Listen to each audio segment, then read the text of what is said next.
Welcome to the news here on The Experience for the week of July 16th, 17th. Yeah, that week. So we got a lot to cover. Let's jump right in. All right.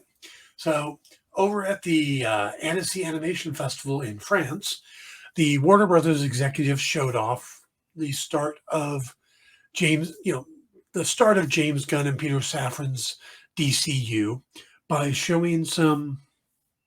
There was not actual footage, but they showed some storyboard scenes from the upcoming Creature Commandos, and along with a video from Gunn, who reiterated the fact that whoever's voicing the characters will play the live action versions, stuff like that.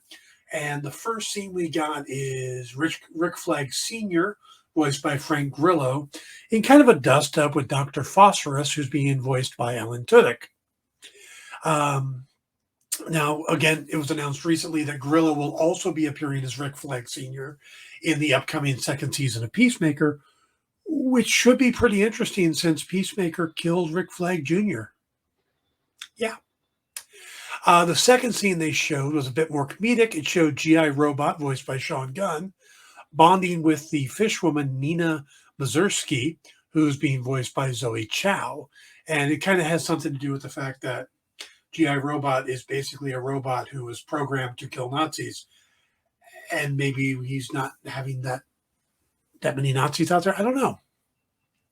But it's said to be a dark, humorous series, but never goofy or unsentimental. It's an adult-themed show with political storylines. It's also said to continue both the narrative and style direction that Gunn's previous DCU projects, the Suicide Squad and Peacemaker, set. So it's going to continue it on. It was also revealed earlier this week that the Creature Commandos will debut in December of this year. So we're going to get our first DCU James Gunn, Peter Safran entry in December. Moving on, if you are in Portland, Oregon, and we're at the Oaks Park Amusement Park, you may have been one of the people caught on the Atmosphere. And that's Atmosphere, Atmosfear. What happened was the ride swings upside down and then does this thing. And for some reason, the ride swung up and stopped right there. And all these people were stuck hanging upside down for quite some time. Emergency personnel were brought in. Nobody was hurt. One person was taken to the hospital out of precaution because they did have a pre-existing condition and they wanted to check them out. The amusement park, which has been around since 1905, did release an official statement which says, "We wish to express our deepest appreciation to the first responders and our staff for taking prompt action leading to a positive outcome today, and to the rest of the park guests who swiftly followed directions to vacate the park to make way for the emergency responders to attend to the situation." So it sounds like that all worked out to be the best of what could have been a bad situation. Moving over to Marvel Studios. Now, you think that all of these delays for the upcoming Blade movie have been crazy? Well, the lawyer representing Mahershala Ali says the same thing. Now, the Hollywood Reporter was talking to different lawyers in the industry, and one of them was Shelby Weiser, who represents Ali. And they said that they can't believe this movie hasn't begun filming. What they actually said was the deal was in 2019, and they still haven't shot it, which is pretty much the craziest thing in my professional experience. Now, the film has gone through more than its fair share of rewrites and directors leaving. Throw on top of that the writer's strike and the actor's strike, and you end up with a movie that's been in production long enough that we should already be working on the sequel instead.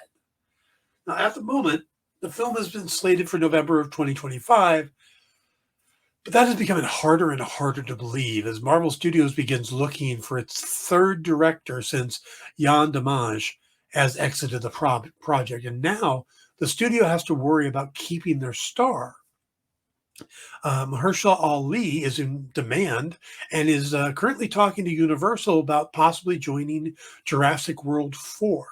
So I'm expecting that they're going to try to move pretty quickly to lock this thing up. And we should hear something, if not by San Diego Con, then definitely by D23 in August. Moving over to Russell Crowe. Russell Crowe was interviewed by GQ magazine and was asked about some comments made by Dakota Johnson and her movie Madam Web. She said that it got to a point where it felt like it was basically art made by committee, which is never a good thing. Now, Crowe, having recently appeared in Thor: Love and Thunder, having been in The Mummy and Man of Steel and the upcoming Craven movie, so he's kind of an expert on these kind of movies at this point. Well, Crowe said, I don't want to make any comments to what anybody else might have said or what their experience is, but you're bringing out the impish quality of my humor. You're telling me you signed up for a Marvel movie in some effing universe for cartoon characters and you didn't get enough pathos? Not quite sure how I can make this better for you. It's a gigantic machine and they make movies at a certain size. And, I've experienced that on the DC side with Man of Steel, Zack Snyder. I've experienced on the Marvel side via Disney with Thor: Love and Thunder. I've also experienced the Sony produced Marvel Dark Universe with Kraven the Hunter. These are jobs. Here's your role, play the role. If you're expecting this to be some kind of life-changing event, I just think you're here for the wrong reasons. It can be challenging working in a blue screen world when you have to convince yourself of a lot more than just the internal machinations of your character.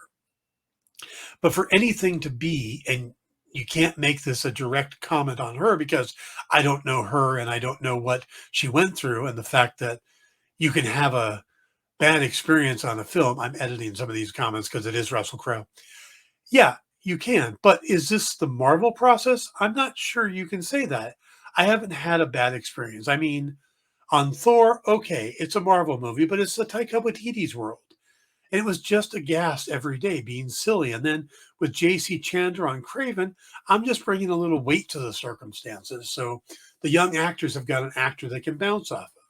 Going to work with JC was fun, So many of these directors have a certain skill level. Freaking genius people. Think about what's required, right? It's everything, the composition, the framing, the color, the music, what's left outside of the camera, whatever it is. Jocelyn Moorhouse from Proof or Ridley Scott, you're talking about hanging out with geniuses. So Russell's full on defending these superhero movies, which I think is awesome. The summer box office seems to be finally waking up after last weekend's pretty good opening for Bad Boys Ride or Die. And you have to wonder, is this a sign that everybody's okay with Will Smith again? Or is this a sign that the movie would have done better, but Will Smith held it back? I'm thinking it's this first one. I think he's kind of off. He's out of the penalty box, but we shall see. This week's haul was even bigger, though, as Pixar's latest animated feature, Inside Out 2, opened up for a whopping $155 million domestically. $295 million worldwide. This is the best global opening of the year, beating out Dune Part 2, which was $182.5 million, and Godzilla Kong, The New Empire at $194 million. This is also the second best opening for an animated film of all time. It's also the most tickets sold to a movie opening since Barbie. As for the rest of the box office, Bad Boys continued to perform well, dropping only 45%, which is great for a second week movie. Still taking in $33 million. Kingdom of the Planet of the Apes came in third with $5.2 million. The Garfield movie was fourth with $5 million, and Watchers rounded out the top five with $3.66 million. Came across an interesting story yesterday. And this has to do, and this kind of leads into last night's topic on Devil's Advocates about whether autographs are worth it. But a young lady on social media platform, formerly known as Twitter, has caused kind of a bit of a ruckus in the weekend Her name is Mal, and she describes herself as a 20-year-old Matt Murdock enthusiast, as well as a fan of Marvel, Star Wars, Adam Driver, Charlie Cox, and something called 5SOS. I'm not sure what that is, I'll be honest. Mal went to what appears to be Fan Expo Boston. That's where Charlie Cox was this weekend. Stood in line for an autograph and then later on a photo with Charlie. And on her Twitter page, she posted a video and a photo as she asked Charlie to sign a comic book for her. Well, that comic turns out to be Daredevil #1 from 1964 by Stan Lee and Bill Everett, the, of course, first appearance of Daredevil. Now, the actor did as requested and posed with Mal after and the comic. A photo separate from the photo session, not the paid photos thing. This was something he wanted to do because he's signing Daredevil #1. I'd be jazzed about that too. But now Mal appears very happy with everything that happened. She seemed to have loved meeting Charlie. He was super nice, great experience. And then the internet happened.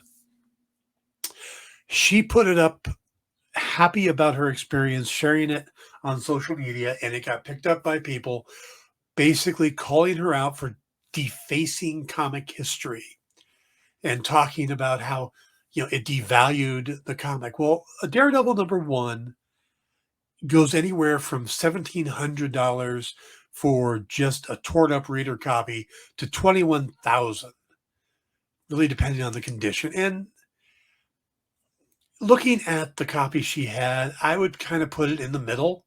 So it's probably worth $5-6 grand, probably.